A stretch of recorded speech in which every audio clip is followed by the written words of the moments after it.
Indeed. Eddie? Yeah, the thing with Ugo is that, he's been playing professional basketball for a while. And at the same time, think about how his minutes has been spotty. He gets thrown in for maybe 3 minutes and then he gets yanked out. Then he gets thrown in for another 2 minutes and he gets pulled out. Doesn't really have a chance to put an impact on the game in a lot of games. But tonight was one of those games. And so I think what he said, the one thing I took out of his interview with Abby was when he said standard. The standard. This is our standard. This is how it is when you play for the Boston Celtics. And it doesn't matter if your number's called or not called. When your number is called, you better be ready. You better be ready to be putting in. You're going to put in the work, number one, in practice and off hours and putting in your work and things like that. But when you get your number called and you get on the floor, you got to be ready. And the standard, that's the thing that stuck out. I got that highlighted right here on my paper as I was writing things down. And to me, I thought he came in with infectious energy, number one. I expected him to guard Giannis off rip. And, he was a guy that was doing it. And to me, that's when you have to guard somebody like that, a LeBron, a Luka, or anybody like that, you have to be locked in, or otherwise you're going to get killed. You know what I mean? We all know. And then before you know it, you look up and you got 18 points, 16 rebounds because you've been playing great defense. You've been you getting shots, and the energy and the basketball gods are rewarding you. But let me say this. The Milwaukee Bucks, they look like a team that doesn't want to play no more. And I think it starts with the head of the snake. It looks like Giannis does not want to be there. And that is also infectious, just like having energy and playing hard and competing is infectious. Yeah, it's Giannis' first game back since the end of January. But again, the Celtics outscored the Bucks in all 4 quarters tonight, in part because of these two guys right here. Sam Hauser did have 14 points. He was 4 of 8 from 3, plus 16. Peyton Pritchard, meanwhile, 25 points. He also had 9 assists in this game to Peyton Pritchard. Those two guys were the picks for the step-up. As you heard a couple times on the broadcast, Drew went with Sam Hauser, Scal went with Peyton Pritchard. Here's perhaps the moments where things were decided. Some Bucks fans heading for the exit as Pritchard steps it back. Come on! Oh! It was on line. Walsh the offensive rebound. Pritchard reload. Let's go! You better get Hauser back in that game, Drew Carter. Your dream of calling Mr. Step Up is going down. And we find our fellows now at Fiserv Forum right now in Milwaukee. Drew Carter, Scal. And, hey, I thought both guys stepped up, but Peyton Pritchard certainly getting the 25-plus there. Your thoughts tonight? Well, Giles, if anyone thought that there was some hard feelings or beef between Scal and me because of the step-up battle, just know that it's all good because now we're taking our prom pictures together. So we're up here in the booth here at Fiserv Forum. It's actually not a bad place to call a game aside from the fact that you're far away from the action. But you could have been a mile away and still seen Pritchard and Hauser both stepping up here, Scal, as I turn 180 degrees. Listen, what did you think? In this game, Ugo Gonzalez set the tone really early. It's going to be odd for you to lose a game when your rookie comes in and does that and plays with that type of energy. Remember, the Bucks were making shots early. The Celtics were pounding the offensive glass, and I thought you said it. You said it best during the game. The Celtics might have the highest floor in the entire NBA. And I think the reason is because obviously the three-point shot can balance out a lot of bad play, but they also guard. They switch. Everybody can rebound. And so when you have that and they're wringing out every ounce of talent and you're trying to really go at each margin, it makes a massive difference. And tonight was an example of that. I didn't think the Bucks played bad for a half, but the Celtics were up by 20, and it's because they made every small play.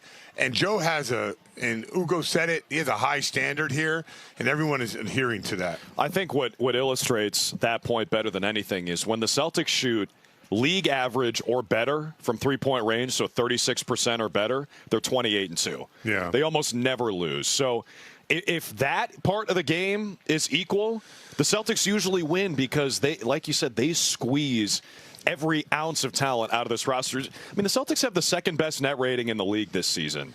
Just look at the top five. Look at the teams and the roster specifically in the front court and on the wings of those rosters and compare them to the Celtics. In terms of known commodities coming into the season, there's no argument. The Celtics are doing the most with their talent this season. This might be like an unprecedented territory from what they're getting.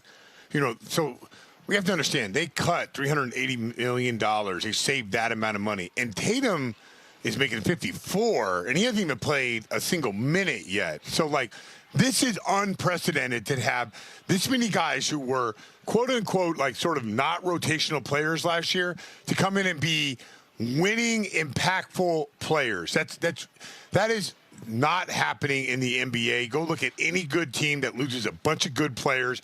There's always a learning curve. It took 4 games for these guys to figure that out, and they've been rolling since. I was talking to Lisa Byington, who's the Bucks play-by-play announcer, at halftime, and she made a good point.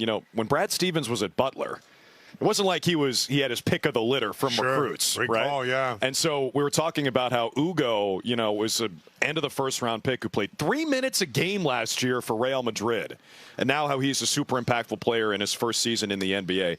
She brought that up, and I thought that was a good point. But of course, it's not just Brad. You got to talk about everyone in the front office, everyone on the player development staff, everyone on the coaching staff, and everyone on the training staff, especially the guys who moonlight as rugby players for Team USA when they're not even really American, they're really Australian. Yeah, That's pretty amazing. I mean, there's so many good things going. I think you got to give the TV people credit too.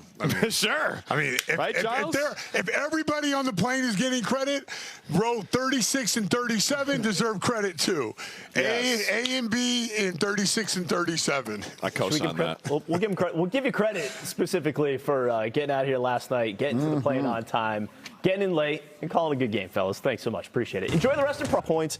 9 assists, 5 of 10 from 3, 10 of 23 from the field overall. Eddie, I guess the question with Payton Pritchard was, do you expect him to bounce back after last night? He obviously did not score in that win, but comes out here tonight and puts up 25.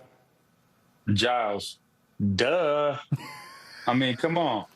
There's no way that we think that he's going to have 0 points the night before and come out. Even he had back-to-back games where he didn't play particularly well. Right. So he was coming out and being like, hey, man, you know what? I have to be on point. So he was in the gym. He was working on his stuff, probably getting there early, making sure that he's doing his same regimen, his same routine, and things like that.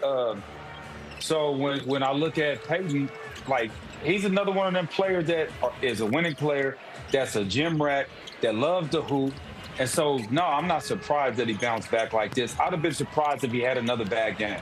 It tells you something when Scale said I think he was joking when he said that Payton Pritchard. I could not be sure. Right, that's how much of a lunatic Pritchard is. I can't tell if he actually left the plane at 4 a.m. and went to the gym, or if he actually went to the hotel and got some sleep. But yeah, look, I think it was a fair conversation, right? Pritchard was so good when he first went to that bench role, piling up 24-point game, plus-point games in the first 6, more than anyone else in the league at that point. And then he went through this weird stretch here where it just didn't look like himself. Looked a little passive last night. He wasn't attacking the way he normally does, getting to his spots. And so it was nice to see tonight, even just the higher volume of shots. He was aggressive without Jalen out there and found a way to leave an imprint on this game. Got to get him back to feeling like himself. I don't know what it was in that little stretch, but tonight looked a lot more like the Pritchard that we know. Yeah, completely different than what we saw in the win last night against Philadelphia. But again, Payton Pritchard with 25 points to lead all scorers in this one. All right, time now to hear from head coach Joe Mazzulla. The coach's press conference is presented by Amica Insurance, the exclusive auto, home, and life insurance partner of the Boston Celtics. Here's Joe back in Milwaukee. It seems like everything with the decisions that you left Mimi and Jalen at home, bringing a team that, here on tough, difficult back-to-back, and then Ugo comes in with career highs like Payton respond? It just seems like all the decisions, all the things you do this season seem to be working out. Like, I mean, I think it just starts with the guys. I mean, I think, again, it goes back to, the beginning of the season. One of the strengths of the locker room has always been being able to win games when guys have been out, and we've sacked guys over the last 3-4 years and still have been able to win games. And that's just kind of the DNA of the locker room. And you're just kind of, continue. Guard LeBron and he guarded Luka. And then today he's guarding Giannis. Mm-hmm. He's not a big guy. I mean, he plays hard and all that. Like, what is it about him that he's fearless in these matchups? I mean, Giannis is running him over at times and he just can't get back up. Yeah, again, I mean, I think it's not about stopping him, right? It's about managing and about taking tendencies and like you said, just managing the game and those things. So you're going to get scored on. You're going to get beat. When you're guarding the other team's best player, you have to have a toughness. You have to have a mindset, but you also have a trust from the other guys. To where where you're getting your help from. You know that guys are going to have your back. So him, Jordan, Baylor, Sam. These guys. Peyton's been great on shooters. Guarding shooters. The last few games. So it just comes from their attention to detail and then the trust in each other. Joe, I mean, you guys, without a question, one of the hardest playing teams in the league. How have you instilled that in this group? And I know you talked about their competitive character, but how do you bring that out of them every night? I mean, I think, like I said, it's just them. I think Brad does a great job. Just finding guys that have high competitive character. And I think when you come into the locker room, you want to play for the guy next to you. And then you're looking for nights to create ownership and responsibility. And kind of Boot said that when he got here. We'll start Amari, we'll start Ron. We want to validate work ethic. We want to validate the process by trusting all 12, 13, 14, 15 guys that are in the game. And when you can validate that through playing time and execution and development, I think you just kind of have that. So it starts at the front office and then it ends in the locker room with the guys, and then you were just looking for ways to validate